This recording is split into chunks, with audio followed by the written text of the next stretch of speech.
What's up, everybody? DeAngelo here, and good morning. So, a few of you guys been hitting me up asking, basically, can you start retail arbitrage with a little bit of money? Can you start with $100, $200, $300, stuff like that? So, I'm doing this whole little campaign here for you guys. I'm basically going to just take $500, and then you guys can pick the stores where we go, the whole little 9 yards. So just comment the stores you guys want to see below, whether it be a Goodwill, a dollar store, Walmart, Target, wherever you guys want.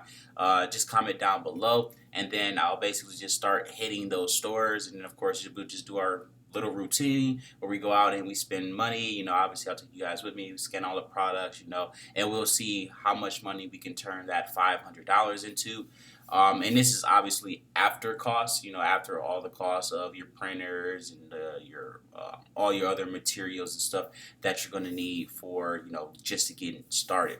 But yeah, guys, that is pretty much it. Just simply comment down below what stores you guys want to see, and don't forget to like and subscribe.